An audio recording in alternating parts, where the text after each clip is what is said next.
y perífrasis verbales. Por lo tanto, vamos a empezar con las primeras, con las locuciones. Entonces, las locuciones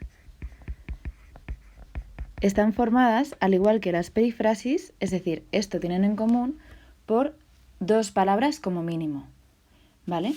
Entonces, van a ser dos palabras y en este caso, como estamos dando las verbales, que son las que se confunden con las perífrasis, esas dos palabras van a funcionar como una sola y esta sola va a ser un verbo, es decir, dos palabras que funcionan como un verbo. Entonces, pueden ser un verbo más un sustantivo. Pues, por ejemplo, hacer añicos. En este caso, tenemos dos palabras que funcionan como una, porque es como decir que yo rompo, ¿vale? Este es otro truco.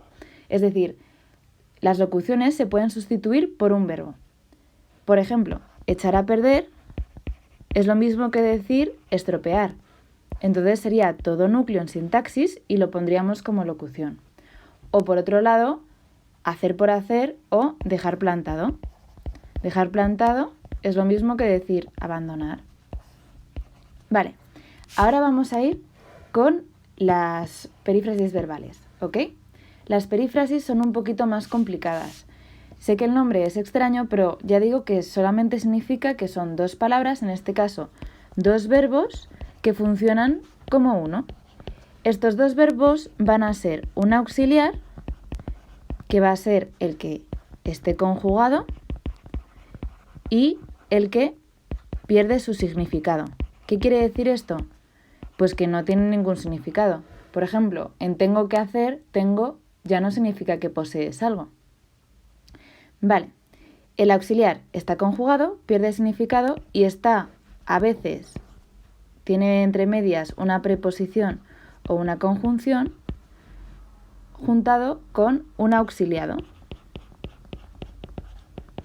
El auxiliar va con el auxiliado. Este auxiliado está en forma no personal. ¿Qué quiere decir esto? Pues que está o en infinitivo, verbos en ar, er, ir, en participio, verbos que terminan en ado, edo, ido, o en gerundio, que son todos los que acaban en ando, endo, indo, ¿vale? Este auxiliado sí que va a tener significado, es decir, nos va a aportar lo que quiere decir el verbo, ¿vale? Aquí sí que va a haber un significado pleno. Ok, entonces, a mí me costaba mucho entenderlos hasta que comprendí que hay dos tipos. Vamos con el primero. El primer tipo de perífrasis verbales son las modales, que simplemente quiere decir pues que tenemos las que nos dicen una posibilidad, que suelen ser con el verbo poder más un verbo auxiliado. Por ejemplo, pueden que sean las 6 de la tarde o pueden ser amigas esas dos, ¿vale? También puede ser con el verbo deber más el auxiliado. Por ejemplo, deben ser amigas o deben de ser las 5. Pero ya digo, solamente indica posibilidad, ¿ok?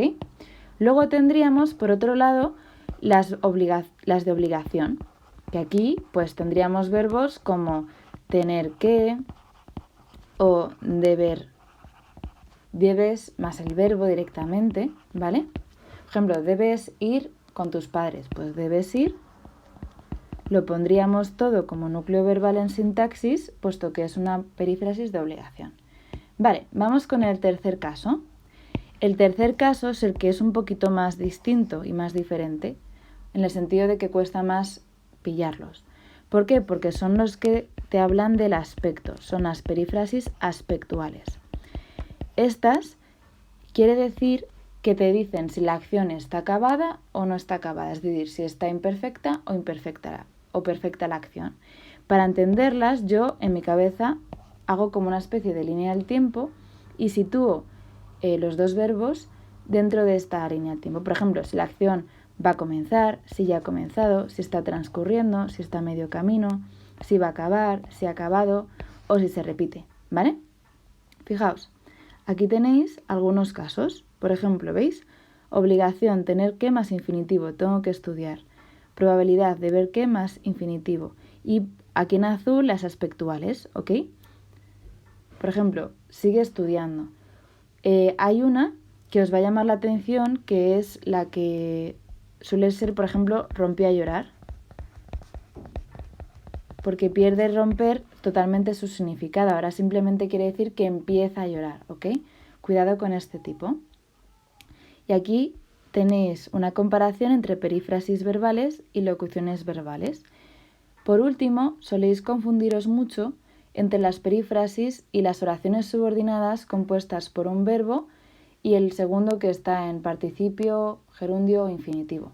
Por ejemplo, como el caso de intentaron comer. En este caso,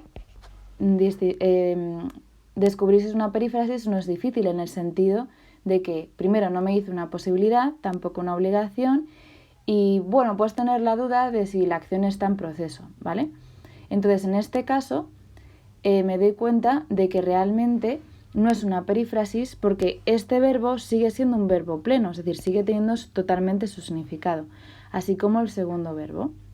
En este caso tenemos una oración subordinada sustantiva que quiere decir que el segundo término se puede sustituir por un pronombre neutro, eso, puesto que las subordinadas sustantivas equivalen a un sintagma nominal. ¿Vale?